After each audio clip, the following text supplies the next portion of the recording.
ఓం శ్రీ మహాగణాధిపతయే నమః. ఓం శ్రీ గురుభ్యో నమః. ఓం నమ శివాయ. మాఘపురాణం 21వ అధ్యాయం.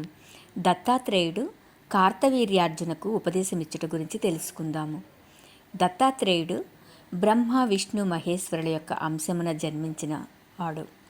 అతడు కూడా లోక కళ్యాణం కొరకు ఘనకార్యములు చేసినాడు. త్రిమూర్తులు దత్తాత్రేయుని రూపమున జన్మించి ఉన్నారు. దత్తాత్రేయుని కాలంలో కార్తవీర్యార్జునుడు అను క్షత్రియ వీరుడు మాహిష్మతి అను నగరమును రాజధానిగా చేసుకుని పాలించుచున్నాడు. అతనికి గురువర్యులు దత్తాత్రేయుడు. ఒకనాడు దత్తాత్రేయుని ఆశ్రమమునకు కార్తవీర్యార్జునుడు వెళ్ళి నమస్కరించి, గురువర్య, మీ అనుగ్రహం వలన అనేక విషయాలు తెలుసుకొని ఉన్నాను. మాఘమాసం యొక్క మహాత్మ్యమును విని ఉండలేదు కనుక మాఘమాసం యొక్క విశిష్టతను గురించి, మాఘస్నాన ఫలము గురించి నాకు వివరించవలసినదిగా కోరుచున్నాను అని దత్తాత్రేయుని కోరాడు కార్తవీర్యార్జునుడు. దత్తాత్రేయుడు కార్తవీర్యార్జుని కోరికను మన్నించి ఈ విధంగా వివరించారు. భూపాల, భరతఖండంలోనున్న పుణ్యనదులకు సమానమైన నదులు ప్రపంచమందు ఎచ్చటనూ లేవు. ఈ నదులలో 12 ముఖ్యమైనవి. అందుచేతనే వీటికి పుష్కర ప్రవేశం కలుగుచున్నది. బృహస్పతి ఒక్కొక్క సంవత్సరము ఒక్కొక్క రాశి అందున్నప్పుడు ఆయా నదులకు పుష్కరము ఆరంభమగును. కనుక అటువంటి నదుల యందు స్నానం చేసి దాన పుణ్యములు ఆచరించిన ఎడల దాని వలన కలుగు ఫలమును వర్ణించుట నాకు కూడా సాధ్యం కాదు. అందును మాఘమాసమందు నదిలో స్నానం చేసిన గొప్ప ఫలితం కలుగుటయే కాక జన్మరాహిత్యం కలుగును.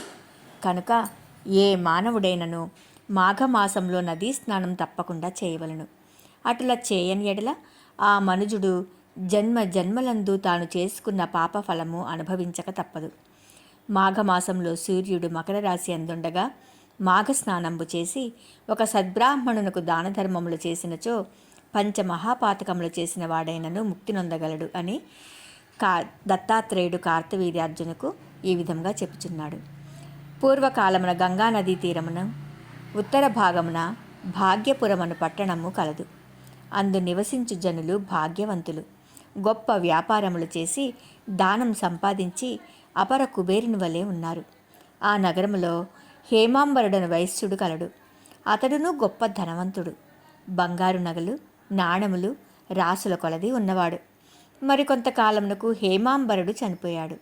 తండ్రి చనిపోగానే 2 అన్నదమ్ములు తండ్రి ఆస్తిని భాగములు వేసి పంచుకొని ఇష్టమొచ్చినట్లా పాడు చేస్తున్నారు. ఇద్దరూ చెరొక ఉంపుడు గత్తెను చేరదీసి కులభ్రష్టులై ఉన్నారు. ఒకనాడు పెద్ద కుమారుడు దైవవశమున అడవిలో పెద్ద పులి నోటపడి చనిపోయినాడు. చిన్న కుమారుడు వేశ్యతో ఉద్యానవనంలో విహరించుచుండగా కర్మవశాత్తు త్రాచుపాము కరచుటచే నోటి వెంట నొరగలు క్రక్కుచూ చనిపోయినాడు. ఆ విధంగా హేమాంబరుని కుమారులిద్దరూ చనిపోయారు. యమదూతలు వచ్చి వారిద్దరిని యమలోకమునకు తీసుకుని వెళ్ళారు. చిత్రగుప్తుడు వారి జాబితాలు చూసి పెద్దవానిని నరకంలో పడవేయమన్నాడు. రెండవ వానిని స్వర్గలోకమునకు పంపించమన్నాడు. అప్పుడు ఆ చిన్నవాడు చిత్రగుప్తునితో ఇట్లా అన్నాడు: అయ్యా, మేమిద్దరము ఒకే తండ్రి బిడ్డలం. ఇద్దరము ఒకే విధంగానే పాపములు చేసి ఉన్నాము. అయినా అతనికి నరకమేలా, నాకు స్వర్గమేలా ప్రాప్తించును అని అడిగాడు. ఆ మాటకు చిత్రగుప్తుడు: ఓయి వైశ్యపుత్ర, నీవు నీ మిత్రుని కలుసుకొనుటకు ప్రతిదినము గంగానది దాటి ఆవలిగట్టునున్న నీ స్నేహితునితో సంభాషించి వచ్చుచుండెడివాడవు. అలానే మాఘమాసంలో నదిని దాటుచుండగా కెరటాలు జల్లులు నీ శిరస్సుపై పడినవి. అందువలన నీవు పవిత్రుడవైనావు. మరొక విషయమేమనగా, నీ మిత్రుడు బ్రాహ్మణుడు. ప్రతినిత్యము బ్రాహ్మణ దర్శనం చేసినచో గోహత్యాది మహాపాతకములు కూడా నశించును. కనుక విప్రుని చూచుట వలన నీకు మంచి ఫలితమే కలిగినది. అది ఈనుగాక ఆ బ్రాహ్మణుడు పఠించు గాయత్రి మంత్రమును కూడా నీవు వినియున్నావు. గంగా నదిలోని నీరు నీ శరీరం మీద పడినది గనుక నీ పాపములు నశించినందున నిన్ను స్వర్గానికి పంపుచున్నాను అని చిత్రగుప్తుడు వివరించాడు. ఆహా, ఏమి నా భాగ్యం! గంగాజలము నా మీద పడినంత మాత్రముననే నాకింతటి మోక్షం కలిగినదా అని వైశ్యకుమారుడు సంతోషించి దేవతలతో స్వర్గలోకానికి వెళ్ళిపోయాడు.